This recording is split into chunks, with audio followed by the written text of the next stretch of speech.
Hey guys, John from the John Muir Show here, and one of the biggest beneficiaries in the United States of America from today's news cycle being completely dominated by the Kavanaugh-Ford hearings that are going on in front of the Senate Judiciary Committee would be one Rod Rosenstein. Because, of course, today is the day that the Deputy Attorney General of the United States was supposed to meet one-on-one with President Trump. It seemed to discuss his future, whether or not there was a future for Mr. Rosenstein within the Justice Department. Now, you see, this is all coming after a recent New York Times report stating that Rod Rosenstein at a May 2017 meeting, along with fellow anti-Trump bureaucrats Andrew McCabe and Lisa Page, who have both been either removed from their duties or have stepped down from their duties, that he was talking about possibly surveilling the president without his knowledge, and also trying to get some cabinet members to help them out so they could invoke the 25th Amendment to remove the president from office. Yeah, and like we've said on the John Muir Show time and time again, don't take any of that as gospel. It comes from the New York Times. It is one of the biggest spreaders of fake news that there is. So again, you don't believe everything that they're saying. All I'm going to say is it certainly seems believable, especially when you consider throughout the past year roughly, all of the anti-Trump bias, all of the corruption that has already been unearthed from the FBI and the DOJ at its highest levels. And trust me, folks, we've come nowhere near to learning about all of it. No, we've just scratched the surface at this point. You see, you take a look at Rod Rosenstein, and you know what? Completely forget about the New York Times story for the sake of what we're going to say here.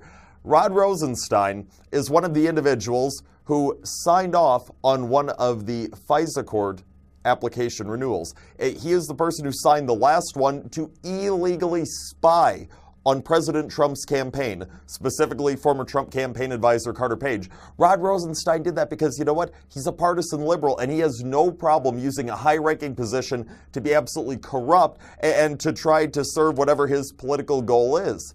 And it doesn't stop there, far from it. Rod Rosenstein is the same individual who has been stonewalling. He has been stonewalling our congressional investigators. We have bipartisan committees that are out there in Congress that are looking into incredibly pertinent matters, such as the abuses that took place in the FISA court, when it comes to the investigation into alleged Russia collusion. You see, these are documents that our elected officials absolutely have the right to see, because as we have seen in recent years especially, it's that we can trust our elected officials in Congress. Again, it's Republicans and Democrats that are on these committees. They're looking into this a hell of a lot more than we could trust any investigation that comes from the high ranks of the FBI, the high ranks of the DOJ, or from any crooked special counsel that's out there. So yes, absolutely our elected officials deserve to see these documents. Hell, we can trust them a lot more because they're at least accountable to us. If we don't like the job they're doing, we can vote them out of office. We have no control whatsoever over these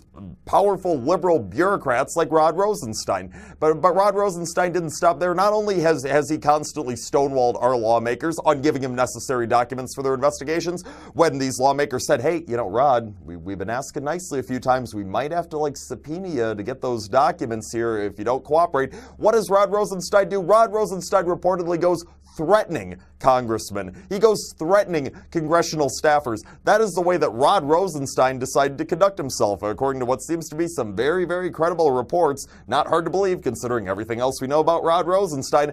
Oh, but we're not done yet, because Rod Rosenstein, keep in mind the Deputy Attorney General, he is the man that is overseeing Special Counsel Bob Mueller's investigation into alleged Trump-Russia collusion. He is the one, after the Attorney General, Jeff Sessions, recused himself at the beginning of this. Rod Rosenstein, even though he should have recused himself because of his conflicts of interest, notably in abusing the FISA courts, oh no, Rod Rosenstein wasn't going to do that. He wanted to make sure that they targeted Donald Trump, his political enemy, all they could. So Rod Rosenstein did not recuse himself. Rod Rosenstein appointed a special counsel, even though there was no legitimate reason to create a special counsel investigation at the time.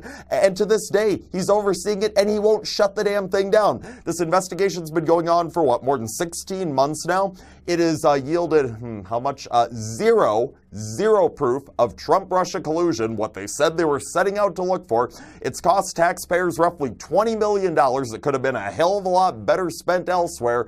And now it's so clear that Bob Mueller, he's not even pursuing alleged Trump-Russia collusion anymore because him and all the rest of the liberals that are working on his team, they know it didn't happen. So now they're just investigating every aspect of Donald Trump's personal life. I mean, it's absolutely unbelievable. It's most definitely a witch hunt. The responsible thing to do would have been to never even appoint a special counsel in the first place. But once you did, at this point, it's so clear he should have shut it down a long time ago. But he refuses to do so because he hates Donald Trump. And the people who are in this investigation, Mueller and all his investigative buddies, they all hate Donald Trump too. And they're in it together. They're trying to take down Donald Trump. But what they're doing is they are rooting our country. So you know what? I don't care if the New York Times report is true or not. It doesn't matter whatsoever, because long before we ever had this New York Times report, we had more than enough to know that Rod Rosenstein absolutely deserves to be shown the door. And I hope now that we've heard that this meeting's rescheduled next week, when President Trump sits down with Rod Rosenstein, I hope President Trump just looks across that table